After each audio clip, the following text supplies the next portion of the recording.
నెల 20వ తారీఖున నాదెండ్ల మనోహర్ గారు క్యాబినెట్ మీటింగ్లో మేము ఆమోదం చెందాం, ఎండియూ వ్యవస్థను రద్దు చేస్తున్నామని ప్రకటించారు.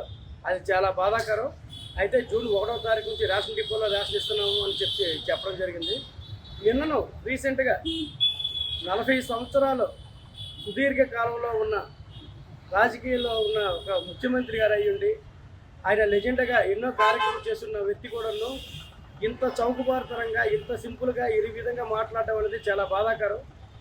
ఒక రేషన్ వెహికల్స్ నడుపుకుంటున్న చాలీ జీతంతో పొట్టగొడుగు చేసుకుంటున్న ఎండి ఆపరేటర్లపై ఈ విధంగా బురద చల్లడం అనేది చాలా బాధాకరమైన విషయం. కాకినాడలో జరిగిన ప్రజావేదికలో సాక్షాత్ ముఖ్యమంత్రి గారు ఎండియూ వెహికల్స్లోన ప్రజలకి రేషన్ ఇవ్వకుండా ఆ రేషన్ తీసుకెళ్ళి కాకినాడ అమ్ముకుంటున్నారు. అలాగే వీళ్ళు అధికారులను కొనేశారు, రాజకీయ నాయకులు కొనేశారు. ఇంకో మాట నేను చెప్పకూడదు కానీ నన్ను కూడా కొనియాలని చూశారని ఒక ముఖ్యమంత్రి హోదాలో ఉండి 40 సంవత్సరాలు సీనియారిటీ ఉన్న ఒక ముఖ్యమంత్రి హోదాలో ఉండి మీరు మరీ అంత దిగజారుడు మాటలు మాట్లాడడం చాలా బాధాకరంగా ఉంది. తానంటే తందనలాగా నాదెండ్ల మనోహర్ గారు వ్యవస్థ స్థాపించిన దగ్గర నుంచి నేటికి ఏకగ్రీవంగా ఎక్కడ కూడా ఎటువంటి ఇబ్బందుల వల్ల కూడా ప్రజలకు కలగకుండా ఆ ఇబ్బందులు ఏదో ఎండి ఆపరేటర్గా మేము భరిస్తూ నిత్యం ప్రజల మధ్యలో ఉండి డిస్ట్రిబ్యూషన్లు చేస్తున్నాం. కరోనా టైంలో కూడా ఒక ఫ్యామిలీలో ఎవరికైనా కరోనా వచ్చిందని అంటే మాత్రం వాళ్ళ ఫ్యామిలీ మెంబర్సే దగ్గరికి కూడా వెళ్ళలేని పరిస్థితుల్లో కూడా మేము 1500 నుంచి 2000 కుటుంబాలకి నేరుగా వెళ్ళి వారి కుటుంబాలకి రేషను నిత్యావసర సరుకులు అందించి ఆ చేసిన సేవా కార్యక్రమంలో సుమారు రాష్ట్ర వ్యాప్తంగా 20 మంది ఎండి ఆపరేటర్లు ఉన్న ప్రాణాలు కూడా కోల్పోయారు. ఇది ఎంతటి దౌర్భాగ్యం అంటే ఇటువంటి సేవా కార్యక్రమాలు మర్చిపోయి మమ్మల్ని ఒక రైస్ మాఫియాగాను ఒక దొంగలుగా మీరు చిత్రీకరించడం చాలా బాధాకరం. ఈరోజు డీలర్ల వ్యవస్థలో చూస్తున్నాం. 1వ తారీఖు నుంచి మీరు ఇచ్చారని అన్నారు. 10 గ్రాములు ఎక్కువ ఉన్నా తక్కువ ఉన్నా సరే బిల్లు రాదు. ఎండి వ్యవస్థలో ఉండేటప్పుడు 10 గ్రాములు ఎక్కువ ఉన్నా తక్కువ ఉన్నా బిల్లు రాకుండా ఖచ్చితంగా కాటా మీద కరెక్ట్ వెయిట్ ఉంటే కానీ బిల్లు రాని పరిస్థితుల్లో ఉండి ప్రజలకు మేము అందించేవాళ్ళం. ఈరోజు కాటా మిషన్తో సంబంధం లేకుండా కాటా మిషన్ మీద ఒక బియ్యం గింజ కూడా పెట్టకపోయినా సరే డైరెక్ట్గా పప్పు పంచదారలు ఎలాగైతే నెంబర్ మ్యాక్సిన్ చేస్తున్నామో బియ్యం కూడా ఎన్ని కేజీలని అడిగేసి ఆ నెంబర్ మ్యాక్సిన్ చేసి వాళ్ళకి ఇచ్చేస్తున్నారు. ఈరోజు ఉదయం నుంచి మేము తిరుగుతున్న డిపోల్లో కనిపెట్టాం. చాలా వరకు ఆ తమ్ములు వేయించేసి వాళ్ళకి డబ్బులు ఇచ్చేస్తున్నారు. నగదు బదిలీ పథకం చేస్తారని అనుకుంటే ప్రజలకు ఏదో డబ్బులు ఇస్తారు కావాలని చెప్పి గవర్నమెంట్ ద్వారా వస్తాయి కావాలనుకుంటే ప్రజలు అనుకున్నారు. కానీ డైరెక్ట్గా డీలర్లే ఆ డబ్బులు ఇచ్చేసి వాళ్ళ దగ్గర తమ్ములు వేయించి వాళ్ళకి డబ్బులు ఇచ్చి ఆ రేషన్ ఉంచుకోవడం జరుగుతుంది.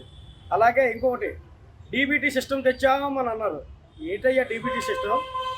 డైరెక్ట్ బెనిఫిట్ సిస్టమ్ అని ప్రజలు అనుకుంటున్నారు. కానీ ఇది డీలర్కి బెనిఫిట్ సిస్టమ్ అని ఒక ఎండి ఆపరేటర్స్ యూనియన్ నాయకుడిగా నేను తెలియజేస్తున్నాను. మీరు చేసే ఈ కార్యక్రమాల్లో మీరు ఏ విధంగానే మీరు చేయండి. మీకు అవకాశం ఉన్నంత మట్టుగా అవకాశం ఉంటే మాకు ఉపాధి కల్పించండి, లేకపోతే మాకు రావాల్సిన బకాయిలను క్లియర్ చేసి మా పరిస్థితులను మీరు సమాధానం చెప్పే విధంగా చేయాలి తప్ప మీరు ఈ విధంగా చేయడం అనేది చాలా ఘోరం, అన్యాయం అని కూడా మేము అడుగుతున్నాం. అలాగే మాకు రావాల్సిన బకాయిలు ఇస్తూ మాకు 20 నెలల కాల పరిమితిగా ముందుకుండా మీరు తొలగిస్తున్నందుకు మాకు ఉపాధి చూపించితే కానీ మా ఉద్యమాలు ఆగవు.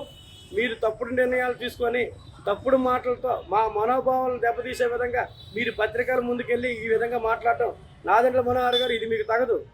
రైస్ మాఫియాని అరికట్టం అని ప్రతి దగ్గర చెప్తున్నారు. కానీ రైస్ మాఫియాని ప్రోత్సహిస్తూ ఆ మాఫియాల కమిషన్లు దండుకునే పద్ధతిలో మీరు వెళ్తున్నారు. మీకు కావాలంటే పెద్దల దగ్గర కమిషన్లు తీసుకోండి. మా పొట్ట కొట్టి మాకు రావాల్సిన జీతభత్యాల మీద మేము ఆధారపడి ఉండేవాళ్ళం తప్ప మాకు కమిషన్లు లేవు. కోట్ల పడగెత్తాం అంటున్నారు. అదే కోట్ల పడగెత్తే మేమైతే ఈ 5,000, 9,000, 6,000 మాకు కట్ అయ్యేవి, మా డబ్బులు మాకు ఇప్పించండి అని చెప్పులు అడిగే వరకు అధికారుల చుట్టూ మేము ఎందుకయ్యా తిరుగుతాం? ఈ మాత్రం ఇంటి జ్ఞానం లేకుండా కూడాను ఎవరో చెప్పిన దానికి ఎవరో ఇచ్చిన స్కిట్లని చదువుతూ మాట్లాడటం అనేది చాలా బాధాకరం. ప్రజాప్రతినిధులుగా సుదీర్ఘ కాలంలో మీకు అనుభవం ఉండి ఎంతోమందికి ప్రజలకి సమాధానం చెప్పవలసిన పొజిషన్లో మీరుండి మా బతుకులు కొడుతూ మా పొట్ల మీద కొడుతూ మీరు ఈ విధంగా మాట్లాడటం అనేది చాలా బాధాకరం. ఇప్పటికైనా మేము అడుగుతుంది ఒకటే, మీరు ఏ విధంగా నిర్ణయం తీసుకున్నారో మాకు ఉపాధి చూపించండి. మాకు సంబంధించిన బకాయిలు వెంటనే క్లియర్ చేయండి. మా వెహికల్కి సంబంధించిన ఫైనాన్షియల్ గట్టి ఏమున్నాయో వెంటనే క్లియర్ చేసి, అలాగే మా వెహికల్ ఏదైతే మొబైల్ క్యాంటీన్గా ఉందో అది క్లియర్ చేసి గూడ్స్ క్యారియర్గా మార్పించు ఫిట్నెస్లు చేయించి మాకు గత 52 నెలల కాలంగా కూడా మా వ్యక్తిగత ఖాతాల నుంచి 3,000 రూపాయలు మీరు కట్ చేయడం జరుగుతుంది.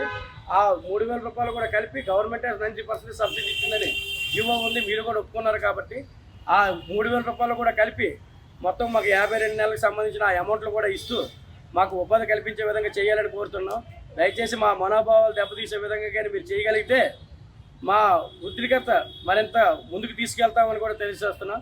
ఈ నెల 4వ తారీఖు క్యాబినెట్లో మాకు అనుకూలంగా కానీ ఏమైనా సమాచారం కానీ ఇచ్చేటట్టు లేకపోతే 5వ తారీఖు నుంచి రాష్ట్ర వ్యాప్తంగా కూడా ఎండిఓ ఆపరేటర్స్ వారి కుటుంబాలతో పాటు తీవ్రంగా మేము పోరాటానికి సిద్ధమవుతున్నామని మీకు తెలియజేసుకుంటూ